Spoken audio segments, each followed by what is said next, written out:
Games, Brrraaains A Head-Banging Life here with 10 things. 10 things we hate about My Bloody Valentine and My Bloody Valentine 3D. If you watch the love video, you'll know we're doing them together because it is Valentine's time. Spending it with a significant other, maybe? Or even if you're alone, check out these horror movies. Great thing for Valentine's, but there are flaws, particularly in one of them, which is going to be quite obvious if you know. We're doing them both together because fuck waiting another year to do My Bloody Valentine 3D. But do go check out the love video first to see we do have a lot of positives to say about these movies too. But we are now going to talk about hate. 10 things we hate. And I'll get us started. The original, it was cut to shreds. They attacked that with a scalpel and it was not pretty. Finding it completely uncut now, of course, is of course possible.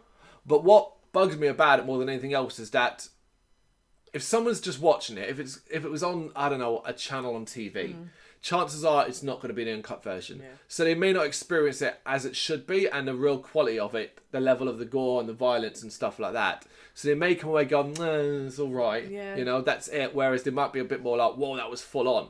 That's a bit shit, I think. Yeah. And also, I was sort of looking into it, that there was quite a lot of backlash against the violent films. I think they come out the week after John Lennon was shot. So they obviously were like, oh, these goddamn films need to be like slashed, cut to bits. Slashed, wrong word. The period, not that specific year, but that period is it's famous. Obviously, we video nasty time as well. You know what I mean? Everything. I think real life events, they do kind of go, ooh. Of course you do. You can, without going into too much of the politics side of things, we have a shooting in America and video games get blamed again. It's always going to be the way. Yeah. It's just interesting to sort of see how the rating system has changed so heavily. But there you go. Yeah. So my first one, you probably clashed on this one. The 3D in 2009. It's so unnecessary. It ruins scenes by having crap fly out the screen. You're like, oh, why? Oh, it's a good bit of gore, and then it has to come flying towards your face, and you expose all the crapness of it. Like, oh, really? You didn't need to see that. And there's not even that much. It's not inventive or fun. Like we saw Brrraaains 3D, and some of the bits of that were quite silly and fun. But in this, it was just no. Check this out.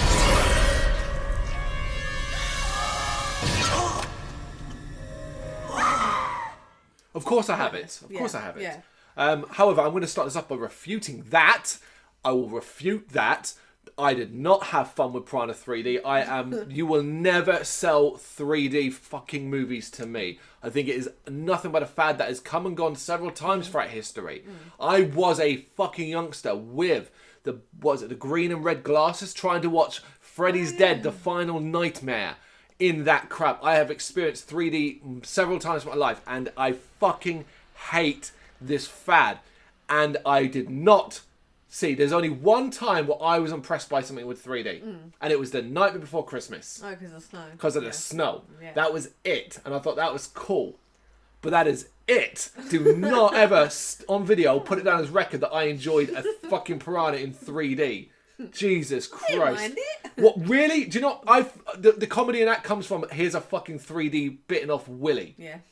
There you go. But yes, 3D in My Bloody Valentine 3D is fucking the worst of the worst. It is exactly, if you want to show someone why it's such a waste of time, here you go. But not only that, it actively detracts from the movie. Yeah. And it retracts from exactly what you said. It takes a kill and goes, here's something now flying towards the screen.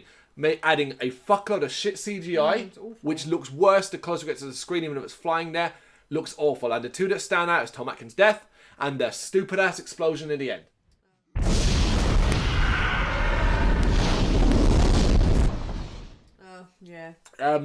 Just everything that's wrong with 3D. This is a great example of it. Yeah. Of course I had it. Yeah. So, I'll go again. So the women being thick as shit, for the most part, are weeping idiots. Okay. So in 1981, it was all like, oh, the women are very weak and, got to be looked after, down to in distress. And then the second one, there's right at the end point where she can kind of intervene and help. It was like she had enough time to go make a cup of coffee, read a novel. There was no, she wasn't shown as being winded or incapacitated. We're like, what is she doing for 10 minutes while her husband's being like, beaten to a pulp? And it's like, women just portrayed as idiots. So, yeah. I mean, there's no argument for me here. I will always take this stance with these kind of reflection on movies from the 70s and 80s and stuff like that. This isn't saying it was right, but you can't pick on one movie solely. It's every genre. The damsel in distress trope has always existed, and whether we like it or not, it's always going to exist to a certain degree anyway. It's fine sometimes, and I don't necessarily think like there's only a few tough guys in the original. A lot of them are just fodder themselves. However, there's no defending 2009 for that. What you just described there, we watched it and we were screeching at our TV. It is shockingly bad writing to have the character stand there with a gun while there's a fight going on, and there's no, oh no, she was worried, because they didn't clip back to her. No. Didn't show her like unsure, and they separate several times where she could have easily got a shot off. Yeah. She just, it's like she isn't there. Yeah, it's not like if you could cut back to her being like, oh no, winded or knocked out, or just being like that. Have them so they don't separate. They're rolling around. Yes. So generally getting a shot off would be a problem if she doesn't want to hit Axel. I'm surprised when like a comedy sketch where they cut to her like on the phone to someone. Yeah, like, it is on her emails. Yeah, like that kind of thing. But yeah, I mean, irritating. Yeah, I get it, but I don't think you can pick on My Bloody Valentine 91 solely for this. Yeah. And I certainly don't think it's the worst offender. No. You know, because you only got to look at, say, Halloween. I mean, what is that if not a damn, you know, and anything like that, Friday the 13th, they've all got it. Yeah. The 3D remake fails to embrace the Valentine's motif. In fact, in my opinion, change the title. And the odd heart / box of chocolates, and it's not a Valentine's movie at all. No. And these are minor things. Whereas the original, and I touched upon the love video, I thought it embraced it perfectly. This is not a Valentine's movie. There are very, very slim references to it. There's nothing like the dance. Even the villain plot is not tied into Valentine's. No. Whereas that was a major focus, the main focus of the original. Yeah. This is completely related to crazy shit that went down in the mine. Yeah. It just happens to coincide with Valentine's. The fact he comes back for the weekend. Yeah, Beyond that, it's irrelevant. There is nothing about it at all. The odd decoration in the shop here and there, but that does not make a Valentine's movie. That's just a set on Valentine's. Yeah. This was My Bloody Valentine. This was a remake of a Valentine's horror, and it missed the mark massively on this front. A real problem. Yeah. The opening to 2009 film and how much goes into it. So I think we literally just watched 1981, so we kind of knew the history of the original film. Yeah. 2009, there's so much thrown in. There's mine explosions. There's so much going on. And then we also cut to a really, really random, which has never really gone in for the hospital bit, which turns out is unrelated. It is related, but like unrelated to what would occur. It's earlier. Yeah. It's just a lot thrown in. And if you hadn't seen the original one, you wouldn't have had any of the names from the original film or the original kind of what had happened or any kind of plot points. It's like, wow, just opening title should be just a little bit of intro. This is like full on, okay, right, got to keep up all this now, have we? Yeah. So, yeah, a lot of different conflicting stories. Yeah. I think it helps. It might make it easier if you have seen the original. That's the best I can say. Yeah. Harry Warden. Yes, see? For those who've seen the love video, couldn't remember the fucking name. It's just blew in my head there. It's Harry Warden. Harry Warden. Yes. Not Dwayne. Yeah, not Dwayne. Okay. Right. I actually talked quite a lot about this in a love video, really by accident. So I won't go to... it's a different video. So it's the killer reveal in 1981. The explanation is weak. It's weak. It's not a good twist. A twist isn't... A bad twist is something that you could never even fathom. Guess at. That, you know, they're all dead all along. He's his own brother. This is not good twists. A good twist is something that you suspect might be itching, or something that when it flashes back makes you go, oh, your Saws, your The Sixth Sense. Good twist movies. Ooh, yeah. This is just character who was one of the suspects, but certainly not high on the list, I think. Definitely not. And then we get a really short flashback to see he was a child when his father got killed, and it's like, oh, yeah. Whoa, okay. No more development than that. That was it. That's a bad twist. Yeah. My next one is just the one weapon. So I know it's mine. Okay. I know it's mine themed, but there's other stuff you must use down in the mine. You must use drills to like drill up the coal and stuff. Okay. I don't think you do, because wouldn't that be vibrations? You must be able to. I don't know. I've never worked in a fucking mine. I don't know. I don't know. Pickaxe to me, it's like Michael Myers' knife and Jason's machete. The pickaxe is iconic to My Bloody Valentine character. He picks a shovel up occasionally. He uses a shovel.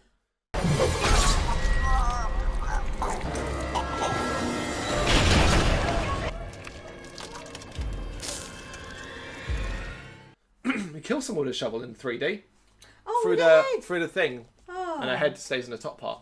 Oh, Yeah. Okay. I have to do an unding if I All was right. doing a video. Right, sticking with the 3D remake. Time to pick on an actor.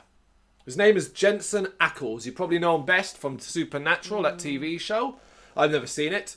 I knew his face when he was in this, and by the end of it, I probably won't ever remember his face because he is lack of expressions. I don't think he's a bad actor. I don't want to say he's a bad actor. You don't have that many, that run on Supernatural and this stuff by being a terrible actor. I don't think he does this well though. No. I think he's supposed to have been. I think he might have been from some of the direction where he was told to seem detached a lot of the time. Yeah. The problem is he seems detached all the time, and honestly, his face a lot of the time is just this. It reminds me like in Friends where Joey says smell the fart acting. It's he like pauses and like. I wouldn't go that far. No, I think it's more that it's not because he's not looking thoughtful. I think it's looking like he's constantly slightly perplexed by what's going on around him. Yeah. And that's it. Yeah. Jensen Ackles, don't like him basically in this movie. Yeah, doesn't do it for me. Yeah, a bit of a plain face as well, like a bit. Yeah, no, he didn't do it for me. The jump scare fake outs. Yep. So many of them. Just take some of them. You come in or announce that you're there. Especially like. Is this in a specific movie? I think the first one there's a lot of them. Mm-hmm. Second one they do it as well. Especially like just say that you're there, or if it's like a tense scene, shout out or make some sort of noise. If you're carrying a gun or a weapon, you're not going to go. You're going to act first and then go, "Oh, sorry, you didn't say you were." Yep. But yeah, no, that is one of my most annoying tropes of people just not approaching people normally. I mean, I have it too, but mine is focused on the 3D one. I actually disagree with you. I think the original is quite light on them and smartly placed. It's 1981 movie. Jump scares were the thing.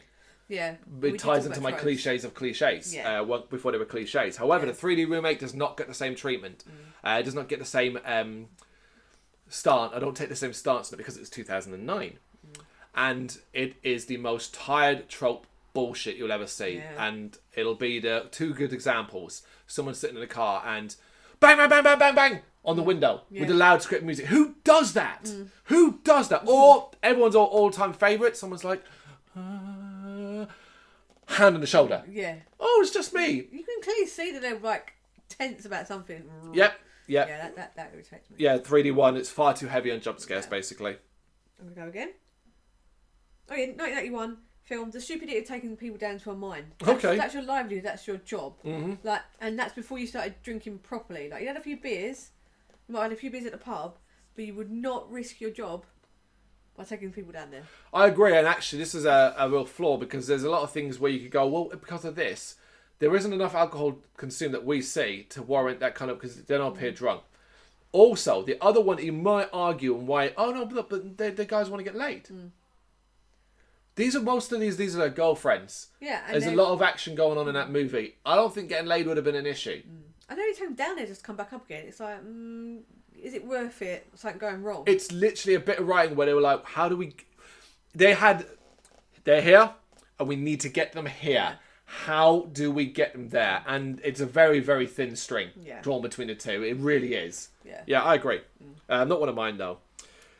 3D again. Yeah, it's getting a real picking and a hate one. Characters surviving shit with barely a scratch in the 3D remake. Holy fucking shit, does this take the piss. This is Officer Dewey from Scream getting stabbed up in number 1 and stabbed up in number 2 and still being alive in number 3. I don't care if his nerves got messed up and he's a bit like that. Yeah. Their level of... You don't survive... It's this. But in 3D remake, and there's 2. The first one is someone getting a pickaxe to the gut. And yeah, he's wheeled out in a gurney afterwards. But he's able to talk and he seems fine. A pickaxe to the gut. Not a knife. A pickaxe to the gut. There's no way that... Oh, that didn't punch or some shit. Yeah. But yeah, seems like a minor inconvenience. Or the real minor inconvenience. Getting blown up.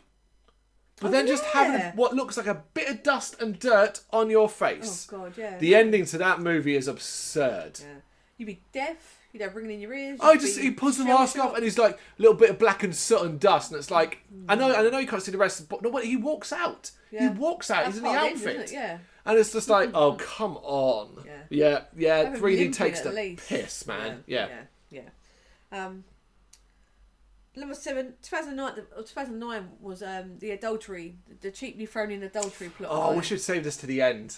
You do it now, but because I've got it as well. But I wanted to. I was going to at the end, but that's fine. Yeah, so it was. I think it was just to kind of because they wanted the film wanted to have people. You wanted to guess at certain people, and by having him being an adulterer, it's like, oh, he's a bit of a dick. He might have done it. He might have, he might not give a damn. That kind of thing.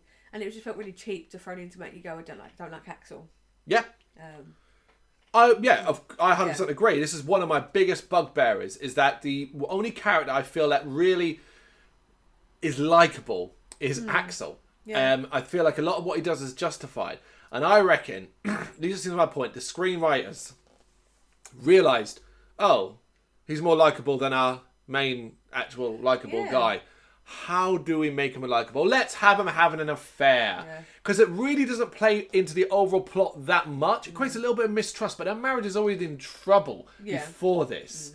It creates a one kill and a message. But again, you could have got to that another way. It seems purely designed to make Axel, oh, what a dick. But even by the end, even with that, I'm still cheering the guy on. Yeah, people make mistakes. Yeah. Their marriage might be trouble. We don't know the details. And considering how boring his fucking wife is in that movie, But also, I want to give props to Kerr Smith, who is the actor who plays him, for being the best actor in that movie. And weirdly enough, as you were talking, it flashed in my head where I recognised Kerr Smith from another movie. That's this kind of stuff. I know his face. Yeah, what was it? Final Destination. The first Final Destination. He's one of those people that survived the plane. He's a dickish boyfriend. He's the one who dies in the last scene with the thing that swings down before it flashes the thing. The big sign that swings down. Oh yeah. Yeah, Kerr Smith. Yeah, Kerr Smith. He's good in My Bloody Valentine 3D. Give him credit. Yeah, and they tried to make him unlikable. Didn't work. Yeah, even the fact when he had to kind of like he thought his wife was going to go off with Tom. He was like, I just want you to be safe. So he wasn't being a dick about it. It was like, obviously we'll talk about this later, but like, just get yourself safe. It wasn't like, oh, whatever, screw you. It was like, he still loved her. Yeah, got that. That's the tying into that as well. Like his fucking wife, she trusts this random stranger she's in ages more than she does her husband at one point. That drove me nuts while watching it. But anyway, I had it as well. So so there's one that you've already said. The 2009 Lack of Valentine's theme compared to the original just kind of took you away from My Bloody Valentine. Very loose. Right. Your next one, Okay, so those who know me and maybe a lot of the times come up with these videos, know that I am not a fan of nudity in horror.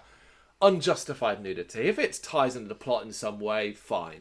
But if it's just like, haha, we're an adult film, so here's nudity, particularly as it's only ever focused on one sex. Yeah. While I don't particularly care to see a lot of dongs being waved in my face, I feel exactly the same about a lot of tits.